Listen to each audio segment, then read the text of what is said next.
حضرت فاروق عمر فاروق رضی اللہ تعالیٰ عنہ کا عہد خلافت یہ اسلام کے ایکسپینشن کا دور ہے.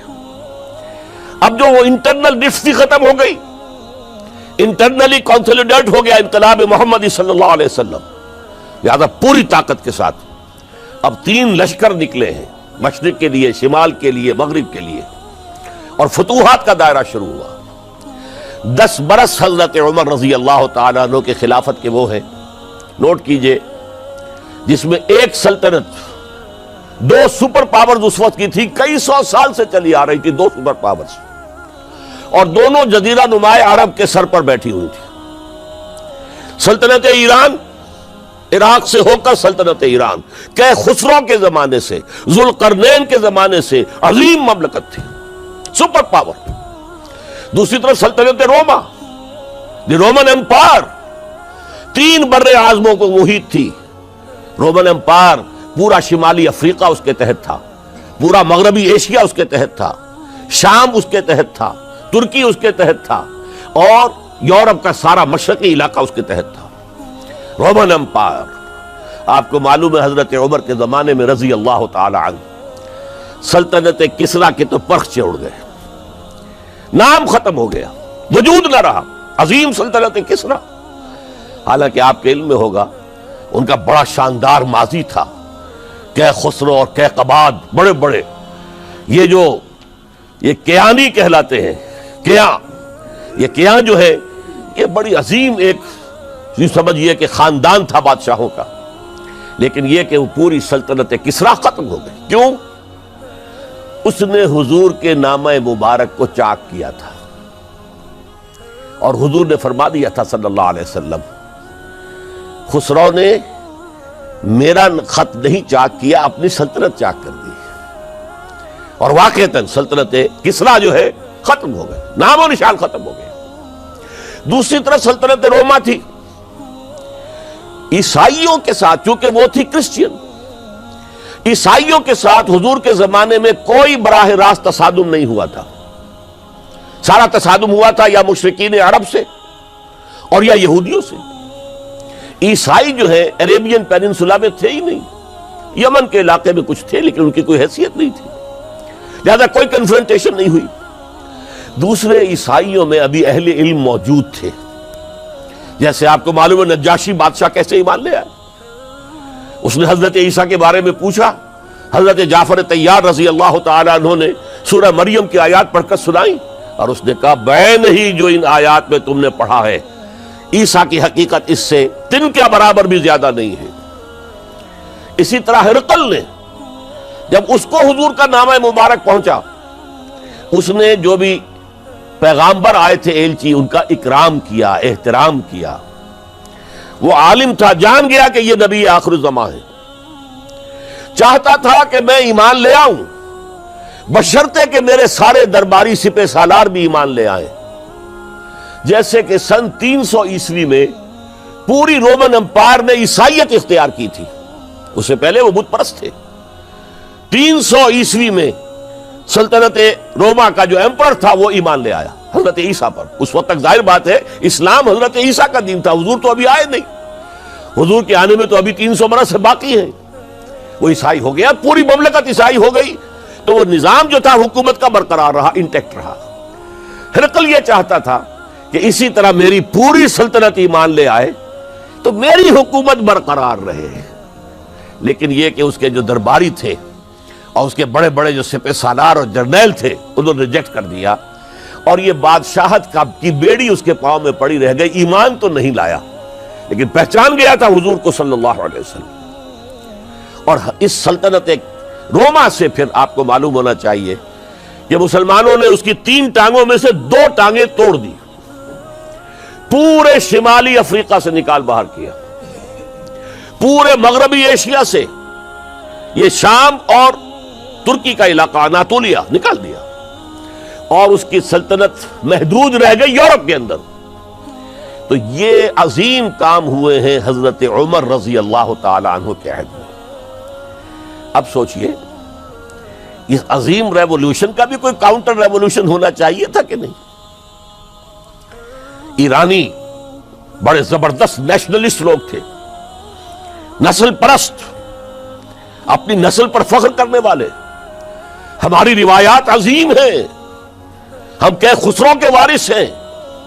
اور آپ کو معلوم ہے کہ آخری جو بادشاہ تھا رضا شاہ پہلوی، وہ چاہتا تھا کہ کہ خسرو کے دور کی اس عظمت اور سطوت کو دوبارہ لے آئے. 2500 سالہ جشن اس نے منایا تھا. وہ چاہتا تھا وہی شان میری ہو جائے جو کہ خسرو کی تھی.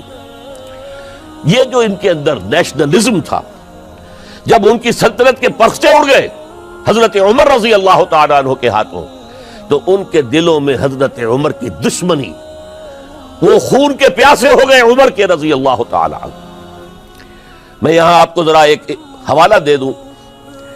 فردوسی نے جو شاہ نامہ لکھا، حالانکہ وہ مسلمان تھے لیکن چونکہ پرانے ایرانی ذہن کی عکاسی کر رہے تھے، تو انہوں نے جب کہ عرب فوجیں آئی ہیں تو اس نے ایران کا جو اپنے اوپر فخر تھا اس کی ترجمانی کرتے ہوئے لکھا ہے: زشیر شتر خوردن و سوسمار عرب را بجائیست آیت قرار کہ تخت کیارا کنند آرزو تفو برتو اے چرخ کرداں تفو. کہ یہ عرب اونٹنیوں کا دودھ پینے والے، گوہ کھانے والے. یہ گوہ ایک بڑی سی چھپکلی کا جیسا جانور ہوتا ہے جو صحرا کے اندر ہوتا ہے، اور وہ اپنا ایک گھر بنا کر رہتا ہے، اسے کھاتے تھے. تو یہ گوہ کھانے والے، اونٹنیوں کا دودھ پینے والے عرب، آج ان کی یہ جرت، یہ جسارت، یہ ہمت کہ تخت کیاں کنند آرزو، کہ وہ آج آرزو کر رہے ہیں کہ کہ سلطنت کہ کا تخت جو ہے وہ ہمیں مل جائے.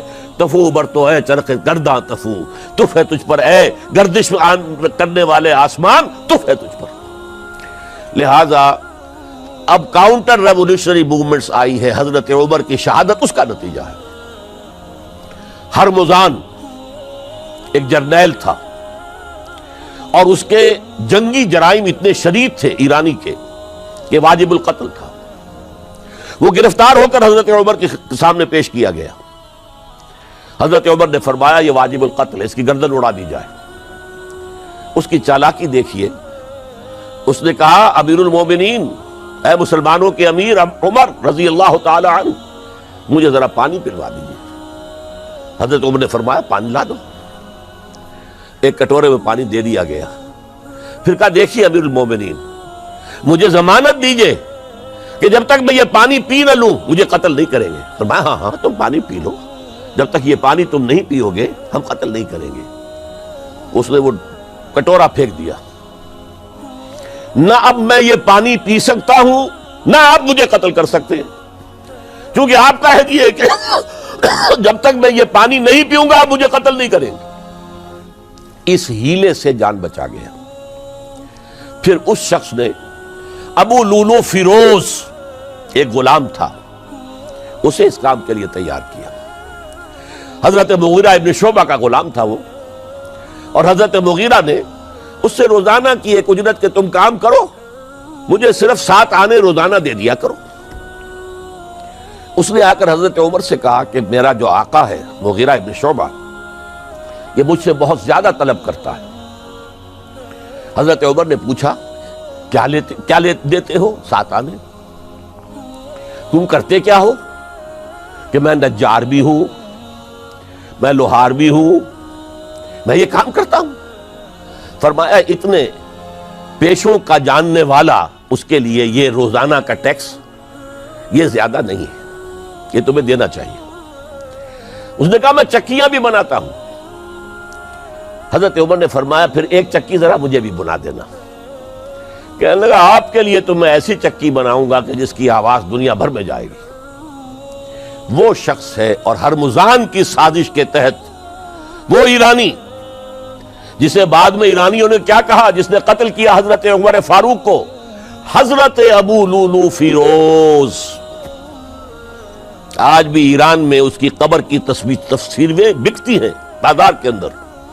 حضرت ابو لولو فیروز وہ آیا ہے مسجد نبوی میں، اور آ کر اس نے جبکہ حضرت عمر رضی اللہ تعالیٰ عنہ امامت فرما رہے حملہ کیا. 5-6 وار خنجر کے کیے. حضرت عمر رضی اللہ تعالیٰ شدید مجروح ہو گئے. یہ انتقام تھا جو عجم نے وہ سلطنت کے جس کے ٹکڑے ختم ہو گئے تھے، جس کا ٹکڑے کر دیے گئے تھے، اس نے انتقام لیا عالم اسلام سے۔ سمجھا انہوں نے یہ تھا کہ شاید یہ پوری عمارت اسی ایک ستون پر کھڑی ہے، حضرت عمر ہی کے ستون پر کھڑی ہے، اس ستون کو گرا دو گے پوری عمارت گر جائے گی۔ لیکن ثابت ہوا نہیں، یہ محمد کی بنائی ہوئی عمارت ہے صلی اللہ علیہ وسلم، یہ بہت قوی ہے، اس کی بنیادیں بہت مضبوط ہیں، کوئی ذرا سی تریڑ بھی نہیں آئی، ذرا سی تریڑ بھی نہیں آئی۔ حضرت عمر فاروق کی شہادت کے بعد حضرت عثمان رضی اللہ تعالیٰ عنہ کا دور خلافت شروع ہوا، اور جوں کا توں جو قافلہ چل رہا تھا آگے چلتا چلا گیا۔